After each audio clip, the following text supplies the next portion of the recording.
This is The Express with Gary Allen, your 360-degree view of the world. Now, here's your host, Gary Allen.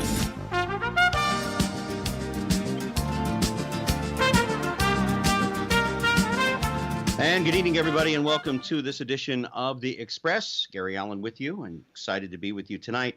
EW back in control. I wonder if you could do me a favor. Would you please let me know what the outcome of the Pennsylvania election is? As of this moment, it's tied with 97% of the vote in, so there's nothing to report there. But I hope everybody's had a wonderful week. For those of you who are living in New England and listening to this program, I thank you so much. Father Greg, I don't know if he's listening or not, but they're up with their second nor'easter, or maybe this is their third, and there's one on the way. And I have not only Father Greg living up there, my sister lives up there in the Hartford area. So for all of you who have friends or family in New England, and those of you who are listening tonight in New England, our thoughts and prayers are with you. For those of you that are unfamiliar with a nor'easter, it's sort of like having a hurricane in your backyard like we get here in Florida. Excuse me. Let me get a little bit of water here. And again, I'm missing the end of Dr. Bull, which is a great show, but I'll catch up with that a little bit later on. Again, Gary Allen here with you on The Express. If you want to catch up to what's going on in my world, you can always go to my website, GaryAllenTalkShow.com. Now, there isn't current information, but it'll let you know all the links to find out a little bit more about me, as well as where you can go and listen to some of my past shows. You can also go on tmvcafe.com and go to the radio tab and go into our archives. You can listen to my show as well as many, many others. And if you're one of the people who I tag, or you get my Facebook message about the shows coming up, please, particularly on Friday or over the weekend, listen to the show. I appreciate it very much. This show will repeat itself on Thursday evening at 7 p.m. on diversitybroadcastnetwork.com, as well as on progressivevoices.com. They have a tune-in pay on TuneIn as well. You can listen to us live on some of your mobile devices. So I'm excited about tonight's show. Our guest will be with us in just a little bit, and I know EW will let me know as soon as our guest is on board with us. Not a whole lot to tell. As I was preparing for the show tonight, Ed Berliner is our guest, and he's going to he's a broadcast legend in the South Florida area. But as I was preparing different topics that we're going to talk about in the second half and the last part of the show, this weekend has been wild with information, starting off with Betsy DeVos making a complete fool of herself on 60 Minutes and then claiming today that it was a waste of her time. Well, it was a waste for all of us watching someone who's supposed to be Secretary of Education and has absolutely no clue as to what she's doing and has no business being in that office. But that goes to show you what the political contributions will do. Will get you a lot of jobs in this guy's particular White House. And then, of course, with Tillerson being fired, and the man doesn't even have the guts to do it face-to-face, and he has to do it over Twitter, something that probably should have been done a while ago back. So everything for all intents purposes is moving along in that particular area. And then, of course, his personal aide was let go by the White House. And so, I mean, it's just one situation after the other that's going on in the White House. And now he says that for all intents purposes, he's now starting to know the people around him. So he's starting to get an idea of who he wants to surround him in the White House as far as on his cabinet and everything. A very strange man indeed.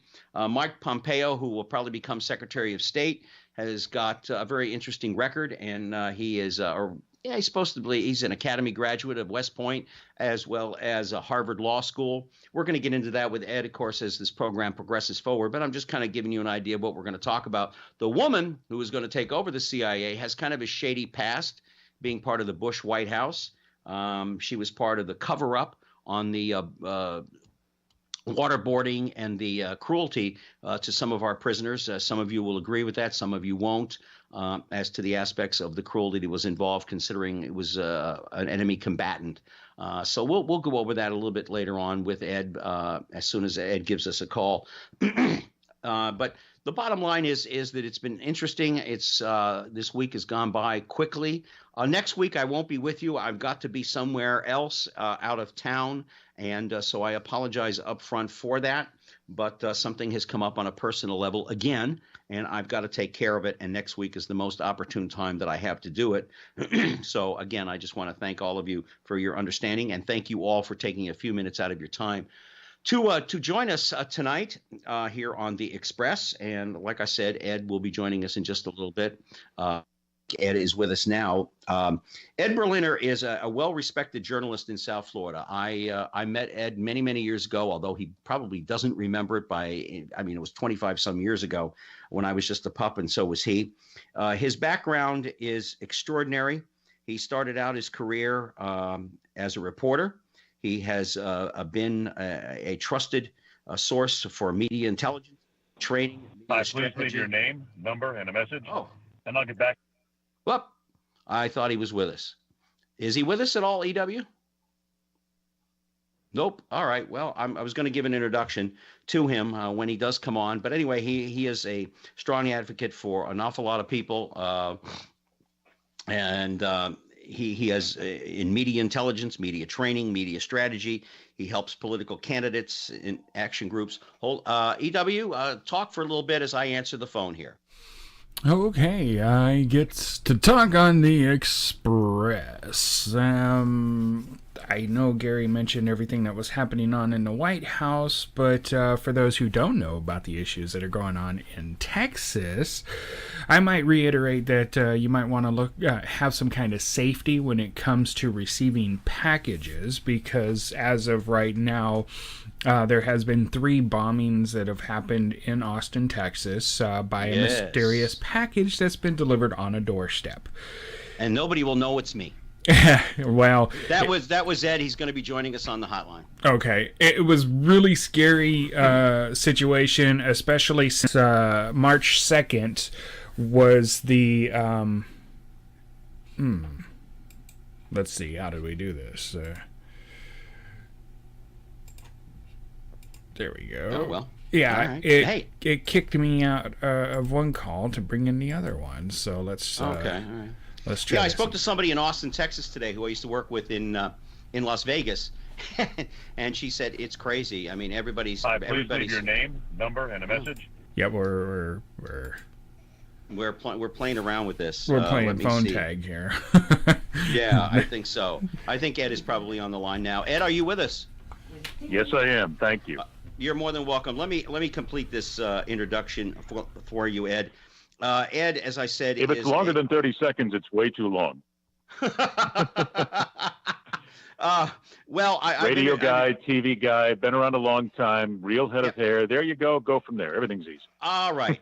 And someone who I have utmost respect for, because we met about 25 years ago. But you probably don't remember it any more than the man who moved. By the way, Tom Caminetti said to say hello to you.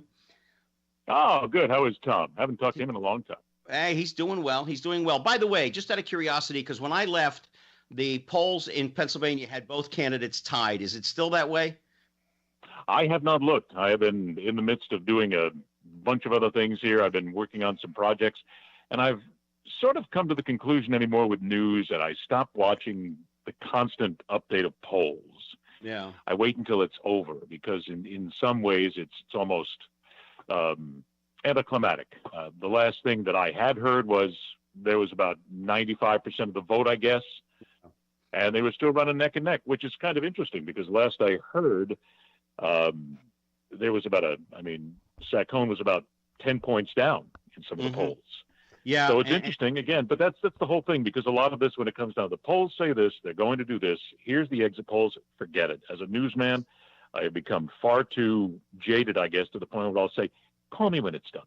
We'll talk. Yeah, I think exit polls, Ed, have run themselves out of business, because you can't use exit polls anymore, particularly when it comes to the guy in the White House, because you just never know. The last couple of elections that mattered, exit polls were totally opposite of what the pollsters were thinking and believing going into the last 24 hours. And you know as well as I do, someone who's politically savvy, going into that last 24 hours, if you're up in a presidential race by more than 3 to 4 points, 10-1, you're probably going to end up winning it. Well, that didn't happen in this last election by any stretch of the imagination. So tonight is a barometer in the sense that in Western Pennsylvania, in that area, including that little sector of Allegheny County in Pittsburgh that is part of this vote tonight.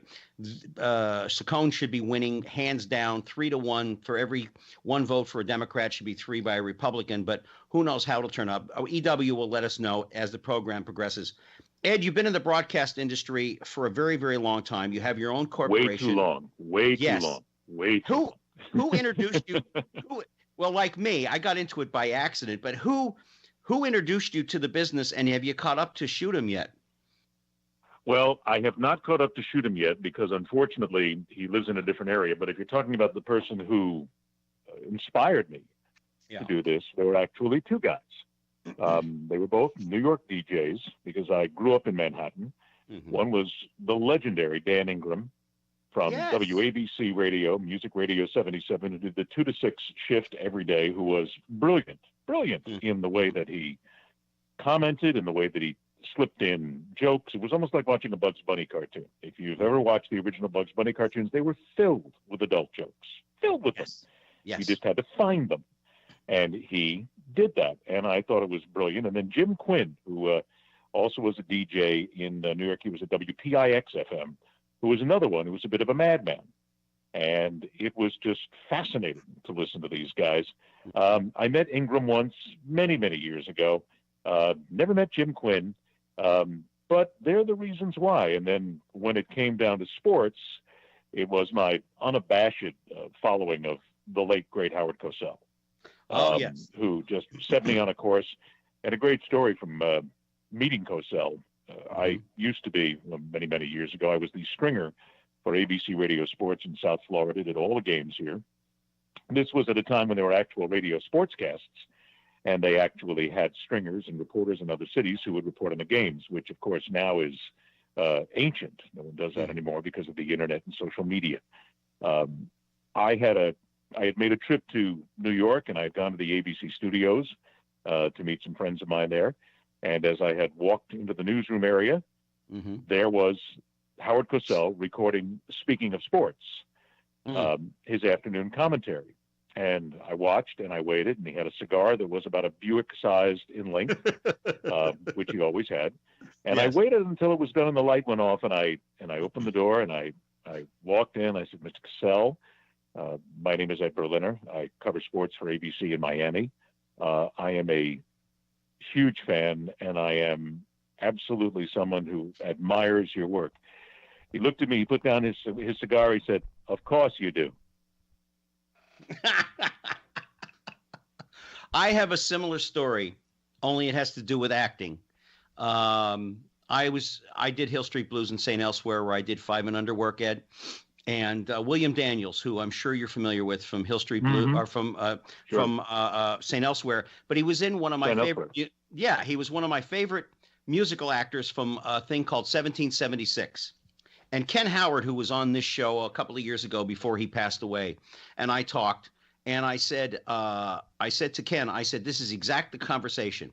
I had been working with Mr. Daniels for a couple of days, or at least observing him as he went through one thing after another, because I was playing a patient who eventually died, which is pretty much my role whenever I did a lot of things because of my relationship with Stephen Boschko. Anyway, so I turned to him after the end of the day, and I said, "Mr. Daniels, I just want to let you know that of all the acting teachers I've ever had, I learned more from you in the last couple of weeks than I ever have from all of them." And he turned around and looked at me and he said, "Why, yes, my dear boy, you've learned from the best." And Ken Howard said, "Yes, that's Bill Daniels for you." I have a Howard Cosell story too, but that goes back to my days of hanging out at the Baltimore Colt sidelines when Johnny Unitas was playing, because my brother played for them at one time. Why South Florida? I mean, you're living in the biggest market in the world for broadcasting. What brought you to South Florida? Family. Just a long time ago, my parents had decided to move here. I started my career in South Florida, and I've been lucky enough to go many different places. So at the moment, I have brought myself back here. I now work for myself. I teach media training. I do media strategy PR for a number of companies, for Washington, D.C. based embassies, for ambassadors, for large groups, charities, nonprofits that I work with. And at the moment, I'm here taking care of my family. And it is always fair to say that I miss horribly the Northeast. I would prefer to be in a blizzard any day than be in 90-degree weather. There's something wrong with me there. I'm not quite sure. I have to check out and find what the problem is there. The best places I've ever lived are New York, where I grew up. Boston remains one of my all-time favorite places and is a second home in many ways for the people I met there. In Denver, Colorado, which I had the opportunity to work in. So, like many of us in the business, I've had a chance to work in many places. Is South Florida the last stop? I sincerely doubt it. Yeah, I lived down there for a number of years. As I said, I got into this business by accident. My uncle, who was a comedian on Miami Beach for forever, and you may remember him, Tubby Boots. Tubby Boots. And when I was going to the U, my days of wanting to be an airline pilot, which was what my dream was, to follow in my dad's footsteps at Eastern, but that ended because of an accident that happened to me while I was in the Air Force. But anyway, I went to the University of Miami, and I was looking for an internship, and so I got an internship at WIOD, and I ended up being one of Larry King's overnight guys. You remember when Larry used to do 12 at night till 6 in the morning? Oh, yeah. And Larry and I had the greatest time. I learned so much from that man. But one of the reasons I got in the business, when I realized my flying career was done, and to this day it's still done, was a gentleman who came to my high school or junior high school and played records. His name was Rick Shaw. And that left an old friend. Yes. And a dear man who gave me the best advice ever. He said, don't get in this business. Go be a doctor. You're Jewish. Go be something else. He was fun, but he's a great gentleman. But Tubby managed to finagle for me, because I know you worked at WIOD, but I think I was there way before you were there. You were there way before me. Yeah, I'd worked for WIOD. Was the first. I think it was the second big station I worked with. And it was the first time I had been brought on to do news by a legendary news director by the name of Chuck Dent. Yes. Who taught me everything about radio journalism that a young guy needed to know. And I was lucky enough while I was doing the news there to also be befriended, which was odd because he really didn't have many friends. Rick Weaver, the voice of the Miami Dolphins for many years. Rick was a very rough guy to get to know. He was not friendly with a lot of people. He was different, but he took me under his wing and made me part of the Dolphins broadcast team, and everything just went from there. So I have great memories of the years at WIOD. I had a wonderful time there. It's a shame that it's not on the Isle, which is why it's named WIOD for all of you out there. That if you ever get down to Miami on the 79th Street Causeway where the WSVN Channel 7 is, there's a little building next to it, and that's where WIOD used to be, and it stands for Wonderful Isle of Dreams. And I always used to love going into that building, and I had high hopes at one day of doing talk radio there. The same at the time that I was there was J.J. Wilson and I was there. Another good friend. Yes, JJ is now living in Tennessee. I think he was here up in Brevard County, but now he's living in Tennessee, and you hear his voice all over the place. His dad, Big, and another old friend and another guy who taught me a lot about the business. Yes. It's funny, Ed. It's great in our business that there are people that will take you and teach you about the business and professionalism. Now, I had Larry kind of teach me on how to do talk radio just by watching him.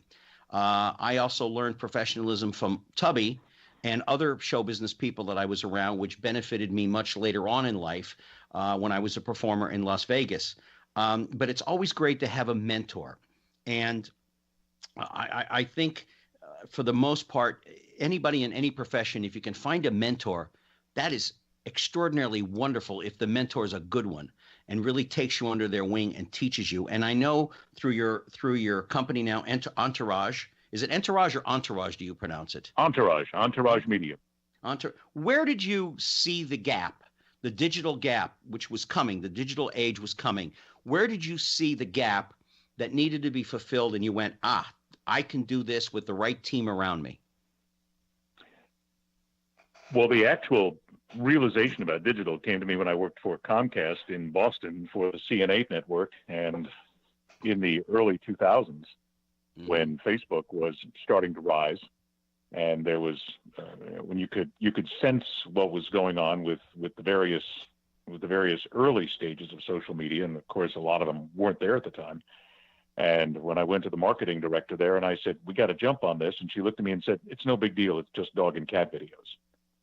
And I looked at her and I said, you are going to be proven so wrong. I saw it coming at that point. With regard to Entourage, the gap between what is traditional media and what is digital media really closed maybe 2-3 years ago, and actually a lot of it coincided with the Trump campaign.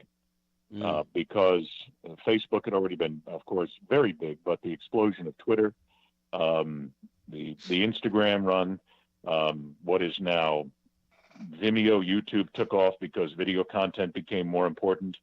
I had seen many years ago that social media was going to bury broadcasting, and it has.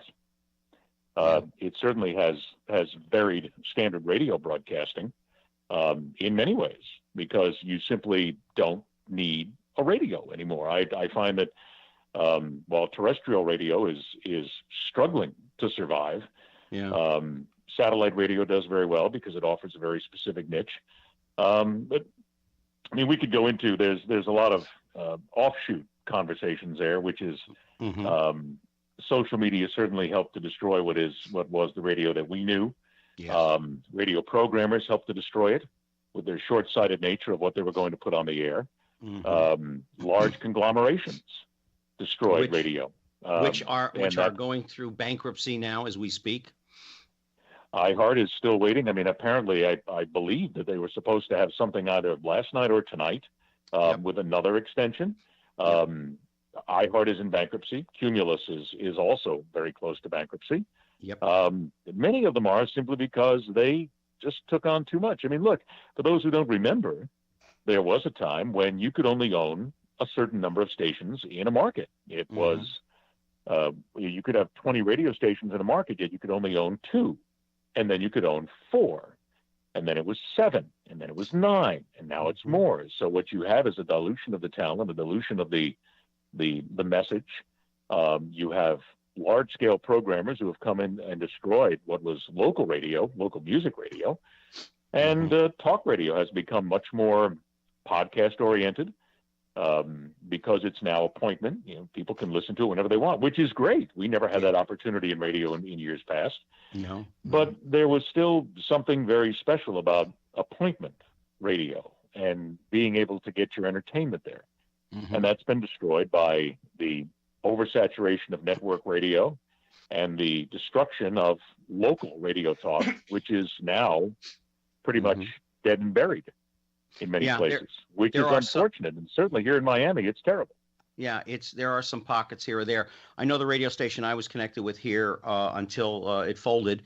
And of course, the owner is out looking for another station, and I'll be back on the air 5 days a week. But local talk. And then we need more local talk. Yes, we do. Need that. It's desperately needed. I was talking to Bill Hennis, who I know you know who Bill Hennis is.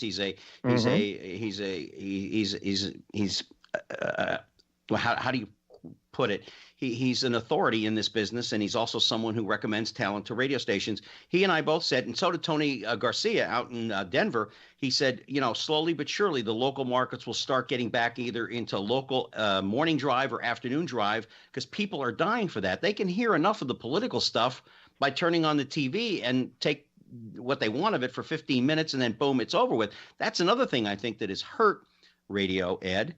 And that is this constant conservative talk, and they all say the same thing. And which brings me up to the next part of all this. The monster that has been created, the 24/7 beast, has to be fed. And no matter what it is, I mean, Ralph Rennick would have never put half of this stuff on the air. For those of you that don't know who I'm talking about, he was the king of television at Channel 4 in Miami, and he was one of the most respected broadcasters that ever lived in the South Florida area. He wouldn't have put this stuff on the air, and neither would half the broadcasters you and I grew up watching, because they would consider it crap. And that's another thing. When did we go away from credible and honest journalism to this blue stuff that makes no sense? Put it out there and see if anybody listens to it. The moment that CNN decided that headline news was expendable. For those who don't know, headline news was the sister station to CNN. While CNN was long-form coverage, headline news was 30-minute newscasts, 24 hours a day. Boom, boom, boom, every day. You could tune in any time and get a full newscast with the worldwide resources of CNN. And it was, as any newscast would be, news, sports feature, national weather, package features, light features. It was everything.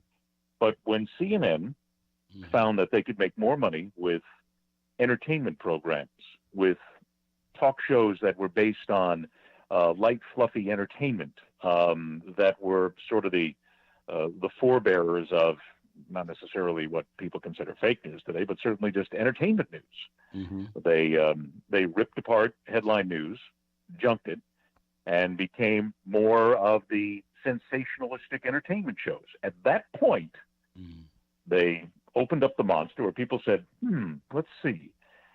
I have a staff of 200 news people. I can make more money if I cut that down to a staff of 25 people, basically taking in shows from syndicators. Yes. And we don't have to do current news, and we can make a lot of money here and cut our bottom line. That was the end of it right there. It has flourished from there in different sides, because of course you have MSNBC, far left, you have Fox, far right. But while we sit here and bemoan that, we have to remember that it's, no matter how you look at it, whether it's radio, television, internet, makes no difference. It is about audience. It is about numbers. It is about the people who will watch you. Now we have, instead of dozens, we have thousands of ways to get our information from whatever source makes us feel good. And that's really what's happening here. It is narrow casting, it is niche casting, but it is lucrative casting. Yeah. Because you still need to fill, as you mentioned, that 24/7 void. And they've done that now with opinion shows. What I always tell people is there are three types of media in the world. I always stop people, and a lot of times when I'm doing media training or media strategy with clients, or even doing keynote speeches and talking about the media, I tell people you need to understand there are three specific facets to the media today. You have the legitimate press. Yeah. You have those who still practice a legitimacy of reporting the story and reporting it fairly in whatever compact form they do. You then have panels and pundits, which sometimes I call panels, pundits, and pinheads, because you have the shows that are based on heavy opinion.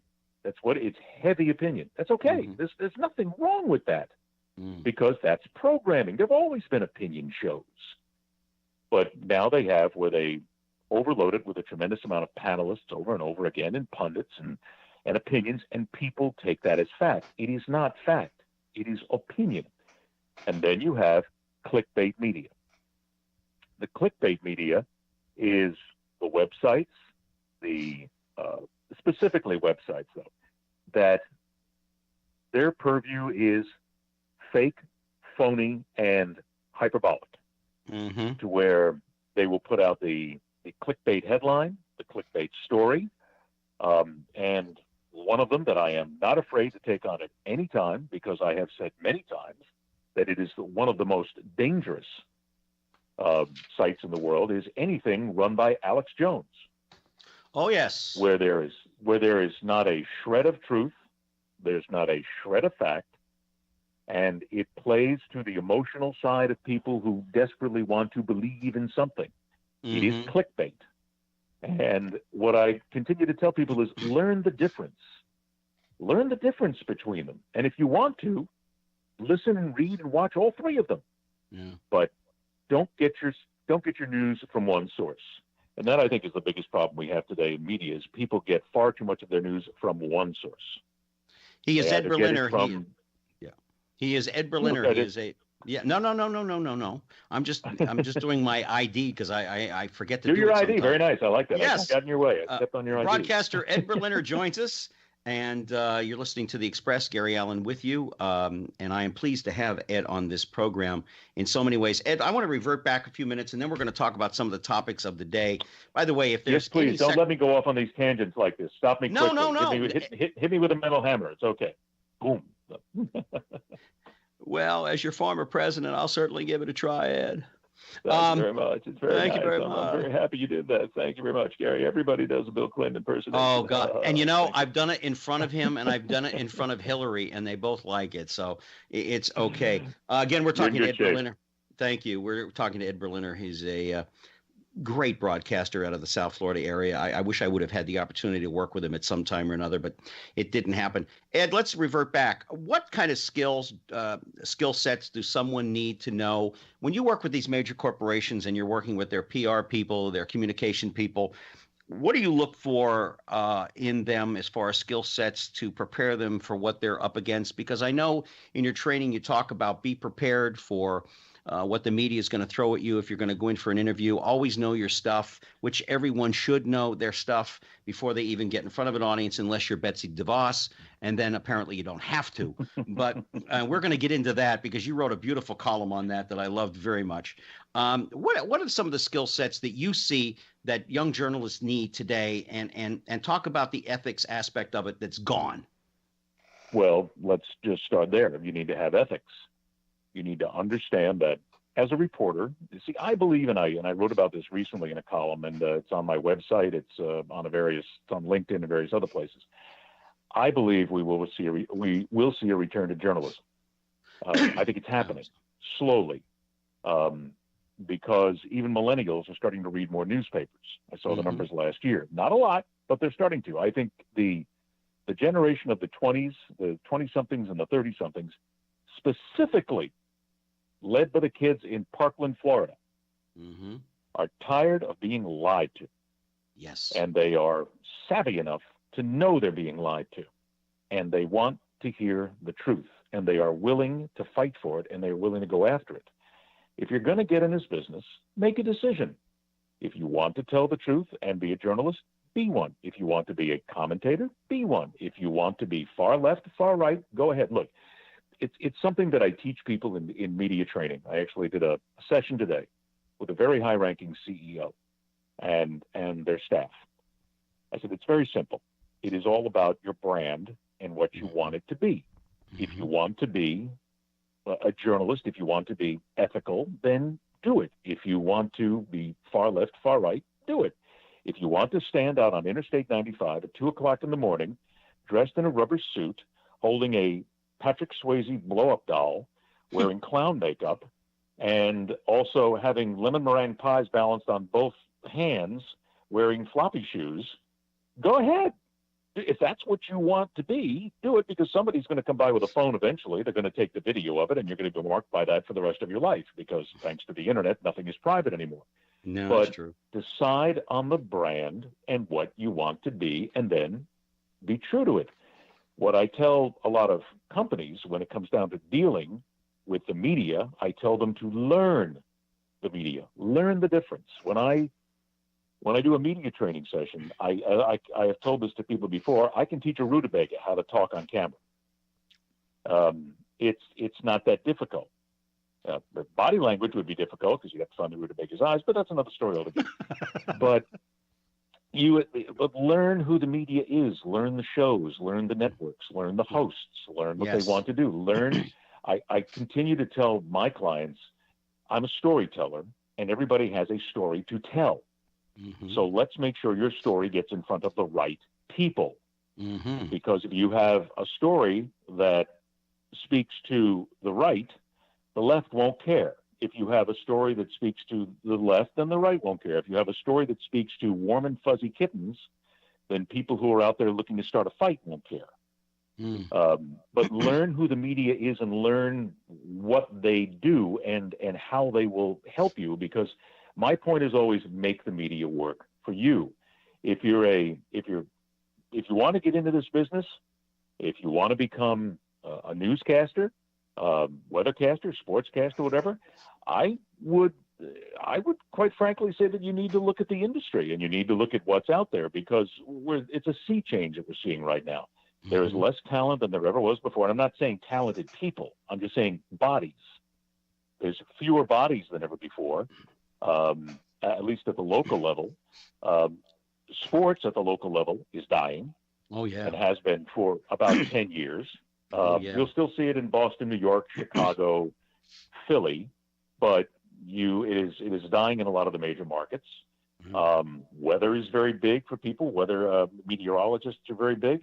And reporters now have to be very cautious of what they do, because there are ownership groups out there at the moment who are telling reporters what to say in a political sense. They are skewing the message. I think at Fox, don't they tell their people what to say to march the party line? No, Fox. And see, this is one of the things that I've been very fortunate. I have friends at all the networks, and I talk to them constantly.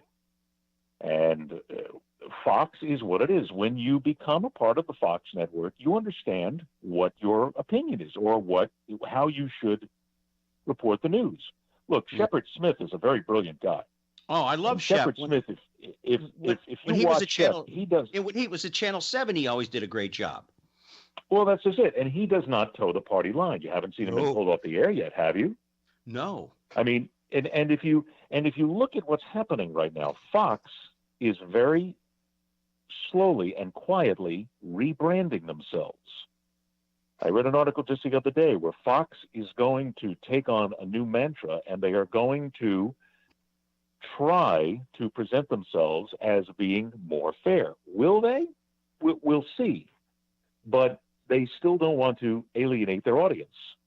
Their audience is very loyal. Look, they're the number one cable network in the country. But let me ask you this, Ed. Let me ask you this. If that is indeed their endeavor and their underlining thing that they would like to do, what are they going to do with Hannity? Sean Hannity is one of the most popular commentators on cable television today. Yes. You look at his numbers. He's in a battle right now with Rachel Maddow for the number one spot. But between his radio show and his television show, he is immensely successful because he stays on message. It is what, again, he is the guy who has decided what he wants his brand to be, and he sticks to it. Fox, there's no reason for Fox to change anything that he does. It's successful, and it makes a fortune. Yeah. So you would not want to go away from it. Now, will they take other shows, perhaps, and maybe skew other shows? Maybe a little less right. Maybe they'll bring in a couple of guests. Look, I will tell you this much. In the last 6 months, I have heard more and seen more liberal guests, Democrat guests on Fox shows than I've ever seen.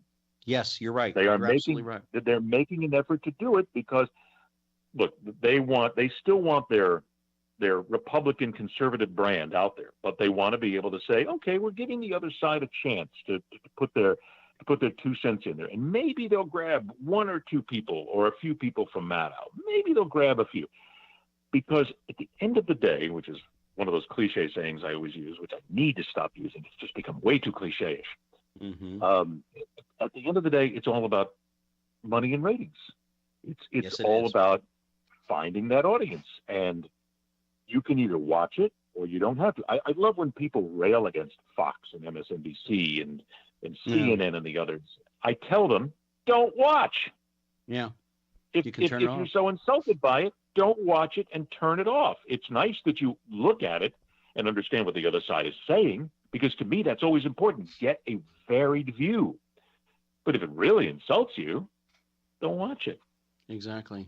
We're talking to Ed Berliner. He's a broadcast journalist as well as a media strategist with his own company, Entourage.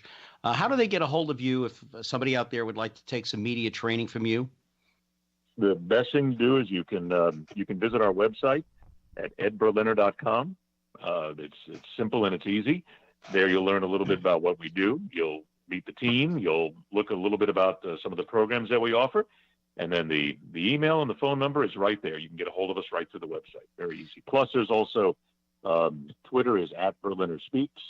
Facebook, the page is @BerlinerSpeaks as well. Mm-hmm. And also on LinkedIn. You can find me on LinkedIn as well. And if anybody would like to, a lot of my articles are posted there as well. So there's using the social media as much as we can. There's a million ways to get in touch. Absolutely. I'm with you on LinkedIn as well as Facebook and,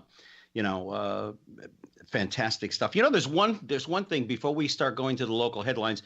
Gary Allen here with the Express. Ed Berliner is my guest. One job that has popped up since I was at the U, and I don't know if it started when you were going around, but the only sideline reporter that I ever remember was Henry Barrow. He used to do the Miami Dolphin games. Sideline reporters have become big. Somebody said to me once, because I was doing sideline reporting for the Arena Football League, and I got to meet an awful lot of great guys there. Brian Baldinger and others are friends of mine because of that adventure, and it's fun to do it. But they said, why aren't you a sideline reporter? And I said, because it wasn't around when I was a kid. When I came out of the U, there was the broadcast team on radio and television and the play-by-play guy. And as a matter of fact, the play-by-play guy was just a regular broadcaster, and sometimes so was the color guy. He wasn't an ex-football player. Of course, that all changed when John Madden got into booth and did a fantastic job. He was one of the best ever. One of my buddies wanted me to ask you today, because he said, I don't know if Ed would know this or not, but what does a sideline reporter make? I mean, you've got the big guys that work for, and I said, I don't know. I said, there are sideline reporters at ESPN that do only football. There's some that, there was a girl who used to be with the Marlins, and now she does a lot of sideline reporting. She went to the U as well. So I said, I don't know what these people make. I said, because they never hired me to do it. I know what I made at the Arena League, which was bupkis, but I had a great time. So yeah, I think you made about $1.95 and got a ham sandwich at the Arena League. Yeah, and I still owed for the ham sandwich. Exactly. But, is it as big as I'm thinking that these people must make at least 15 to 2 a game, at least the smaller market people? I'm not sure they make that much, even in the smaller markets. It's a beauty position. It's not really, I'll probably catch a lot of heat from my friends who've done this before. It doesn't take a lot of inner knowledge of the games themselves. You need it. Yeah. But you go back to Henry Barrow in the days there. Henry, who God bless him, he's still with us, and I talk with him every now and then via Facebook and back and forth. I haven't seen him in a long time. He's a wonderful man, and taught me a lot about the business. But Henry knew the players, and he was not obtrusive. He was almost part of the team in a way that they knew that he wasn't going to do anything negative. He was going to report. Sure, he might talk about an injury. He might talk about what he saw on the field. But he was almost part of the guys, part of the gang. Yeah. Then teams became very selective, and they became very protective, and they didn't want anybody down there. So they pretty much feed the reporters what they need. Mm-hmm. I can tell you that in NASCAR, pretty much a lot of the pit reporters are fed, and I have a lot of friends who work for the NASCAR networks and the various radio and TV. They're fed a lot of the information from the public relation people that give them the notes on the drivers and what's happening. They do fine stories, but they don't want to do anything to hurt the brand. See, I think that's sort of what part of it has become. There used to be a time when play-by-play announcers, color announcers, and sideline announcers used to be very fair and very upfront about what they saw. Mm-hmm. It has become more a brand protection now than anything else. Mm-hmm. You work for the teams. You work for the networks that make money with the teams. Don't do anything to hurt the relationship. And that's why one of the things that I've always railed about is when I hear announcers, and this sits in my craw and has and will until 10 minutes after I'm dead, the announcers who go, "We scored. We won the game. We're in front." No, you're not. No, you're not. You're not playing. Yeah. It doesn't make a difference who you are. It's the players who are doing it. It's not a we. Mm-hmm. But college sports is very much like that. It's very much we. Pro sports is very much like that. On the local, it's very much we. Mm-hmm. So it's still, you've got to have an intrinsic knowledge of the game. You've really got to know the game, but I can tell you that there's probably some out there who don't know much about the game. They're handed it because they look good. Well, the reason I also asked that question, besides my friend asking, is because I have had a thing that I cannot stand Erin Andrews. I just can't stomach the woman. I don't know why, except that everything I've ever heard about her is that she's a needy. She doesn't know anything about the games that she's involved in, and only because she's party did she even get a break. Whereas my former she wasn't a classmate of mine, but someone who went to the U, Susie Kolber, can handle herself in every situation that ESPN throws at her. Susie Kolber can just about beat any man, woman, or child when it comes to her knowledge of sports. She's brilliant. Yeah. Between Susie Kolber, Christine Brennan from the Washington Post, yep, and who does some things, Mary Carrillo from HBO. I mean, Jackie Mack, she does a great job. I mean, these people are great. We're talking to Ed Berliner. He's a broadcaster and a media consultant, and he's a dear friend, and I'm so happy to have him on the program. Now we're going to get to some of the topics of the day. And you wrote an article the other day that kind of put it together really aptly for me, and I didn't copy it out, but let's just say that the other night on 60 Minutes, I was greatly surprised by Secretary of Education Betsy DeVos. I said at the beginning of this program, if there ever was a time when someone definitely got a job that she wasn't qualified to do, it was that one. And after the show, my brother, who's a right-wing conservative, called me up and said, that woman is a disgrace. It's interesting. The article you talk about, by the way, is on my Facebook page, @BerlinerSpeaks. So if anybody is on Facebook, just go to the fan page. It should be up there publicly, and please join the fan page because there's a lot more articles coming there as well. But it's funny, but when I wrote that article, if you read it, the second paragraph starts with politics aside, because anymore in conversations, you have to say that, because the minute you talk about someone, it's either you're anti-left, you're anti-right, you're a liberal, you're a conservative, whatever, which is ridiculous. This is politics aside. She was terribly, terribly ill-prepared for that interview. She came off, as I noted, very tone-deaf, showed very little empathy necessary for a very important position. And Leslie Stahl did a brilliant job of asking her very pointed questions, which is why 60 Minutes still remains one of the best shows on television, one of the fairest shows, period, end of story.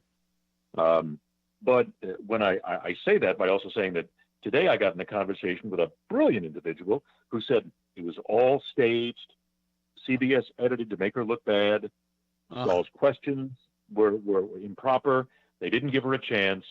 DeVos says there's things that were left on the cutting room floor that would have vindicated her, and it went on and on and on.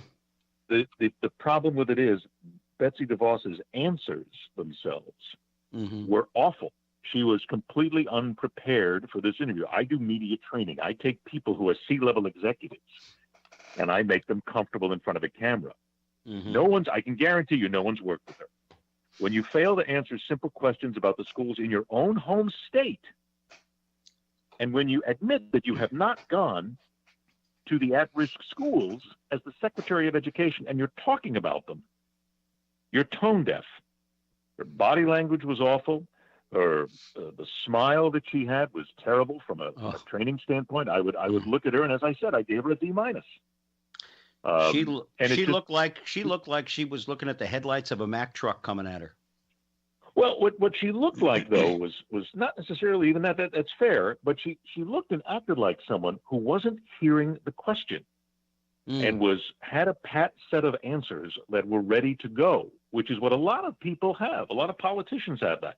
Pat answers, which are ready. And I think what's happening is, as I pointed out earlier, we're coming into a generation that is saying, that's BS. That's a lie. You're not answering my question. One of the things that I have always prided myself on when it comes to interviews, and I would tell this to aspiring journalists, young people who want to get into business, if you have a question, ask it. If you don't get an answer, say to the person, you didn't answer my question. And if they give it to you again, say, excuse me, I'm not trying to be combative here, but here's the question. Ask it again. Yep. because That that's seems what to work. reporters do. It seems to work, except when it comes to Sarah Huckabee Sanders, and that's another story altogether. That's But, another story altogether. But yes, but for the, those, the DeVos article is everybody wants to get in on. Sure. but the thing is that well, I guess it was last week. She went down to Parkland, to the high school where those young people were killed, and she didn't take any questions from them. She didn't talk to them. She didn't meet with anybody but the officials of the school, and I believe a couple of the sheriffs. It was, I guess, I don't know the whole story, Ed. Maybe I know you're close to it, but according to what I understand, it was bad, and she left early. And even her press conference, somebody asked her a question, and she abruptly left. Her appearance at Parkland, and I can tell people this from a personal standpoint, I am very tightly connected to Parkland and some of the families there. I know two of the kids who are no longer with us. I know the area very well, and I know a lot of the people involved. Betsy DeVos's trip to Parkland was a shocking embarrassment to not only to those who lead this country, but to those who should have even the slightest drip of concern and empathy for what happened at that school. The kids who were there, and I don't even want to call them kids anymore. No, they're not. We need to start calling them what they are. They're future voters. Yes. Because people need to understand that come the 2020 elections, a lot of these kids are going to vote. Oh, yeah. And they're pretty smart, these kids. But even these young adults knew that they were being shined by Betsy DeVos. And they knew that it was a con job. Yeah. Because it didn't really help anything. It was a PR stunt. And if I was working with Ms. DeVos, I would have had her much better prepared, but I would have talked to her after that and said, you blew this thing out of the water horribly, because you did nothing to really show the concern that needs to be shown at a time like this. But again, there will be people on one side who will say, Ed, you're all wrong. She did exactly what she needed to do. It is all about opinions. Hello, Rick Santorum. He defends her up and down the coals. I guess he must be in the Amway business on the side. For those of you that don't know, the DeVos family owns the Amway Corporation. They also own the Magic here in Orlando, and they haven't won a basketball game forever. But, she has the president who took a picture that was taken of him shaking hands with one of the victims who were shot in a hospital, and they used it to raise money for his campaign in 2020. And I railed against that. I got to tell you that I'm pulling back a lot from social media these days, in a lot of ways, because it's become so hateful, so vile, so spiteful, so angry, and people are merely looking to spit instead of think. But I did notice that. I spoke to the families. I spoke to people involved, and the people at Parkland, some of the parents were incensed with that picture and the way that it was used to raise money for a re-election campaign, basically trading in the blood of a child and adults and people in hospital beds. Oh, yeah. But absolutely. Again, we live in an era where there are people who either, whether it's bad left, bad right, bad indifferent, are willing to look past it if it gives them an argument that makes them right. And that's part of the problem that we live in today. I think it also has to do with who they watch on the news. I mean, it's just terrible. Now, let's get to something that is it's close to you. And it, of course, is the Parkland situation. The governor of this state has put into motion a bill, that the age will be now 21 to buy a weapon of any kind, I believe. There will be a restriction, I believe, on the sale of certain guns. And I think, what is the other one here? Raise the minimum age, create a waiting period, and the bump stocks have to be removed. The president was all for raising the minimum age until he had a couple of dinners with members of the NRA, and that suddenly went out the window. How do you feel about what those young people are doing. And by the way, I don't know any of them. I know the Parkland area, having lived and grew up in Broward County. They don't know me from Adam, but man, if there's anything I can ever do, Ed, for them, God bless them. When I went to high school, we didn't fear anything like this. This is outrageous. And the NRA doesn't care. They really don't care. And they showed that by sending Dana Lash, who has about as much sympathy towards people as Hitler did against Jews during the Second World War. She has no sympathy towards anybody who disagrees with the NRA. Do you think that the NRA is going to over? Well, she's paid by the NRA. She's a paid spokesperson. But she's always been that way. She's a very crude and nasty young woman. Successful broadcaster, yes, but I call her a Nazi, I'll be honest with you. I always have. Even Glenn Beck got rid of her. Yeah, I always stop at that point. Certainly everybody's opinion is their own, but I sort of stop as a historian and someone who has been close to a lot of people and a lot of stories over the years. The Nazi word, I think we need to, in my opinion, I don't go that far, because to me there's simply been no evil that even comes close to what that was, and I don't think anything is comparable to that. But again, everybody has their own opinion. I understand it, and I think it's fine. I go to it how they think. I go to it, Ed, because of the indifference that she showed to those kids. She was condescending while she was there, and the next day she went and she spoke at the CPAC, and she was as nasty as can be. And but that is her job. Yeah. But that is her job. We have to remember that. She is paid by the National Rifle Association to say these things. She believes them. She loves it. She's part of NRA TV. She is a huckster for products on NRA TV. She does her job. This is her job. You don't agree with it? I understand it, and there's no reason to. I think my closeness to the Parkland situation leaves me calling so many of the things that she has said and others have said. For instance, the thing that immediately came up from the idiots out there, the morons, the complete pinheads of the world, that, this is a kid who was already under the auspices of the alt-right, and this is so many of the false stories that came up, and calling the kids actors. Yes. Who had watched blood pour on the streets in front of them. It is despicable. There is no other word for it. To me, that is the most despicable thing that anybody can do. And you've mentioned the two words that I try as much as I can not to say out loud. Yeah, it was him and Limbaugh and Levin. And the other guy that I always try to forget because I can't stand it. Do you think the NRA is going to be able to overturn these bills that the governor signed into law? Yes, I do, because we're still dealing with federal law. We're still dealing with Second Amendment, which is what they fall back on. Mm-hmm. To be honest, I don't know if it was a marvelous gesture or he meant it, Rick Scott.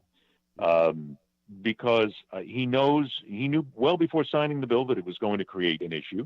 He knew well before signing the bill that the NRA would take legal action. People don't do things and they just don't do it and go, look, it's all going to be fine. It's all sunshine and roses, because his people told him what would happen. Yeah.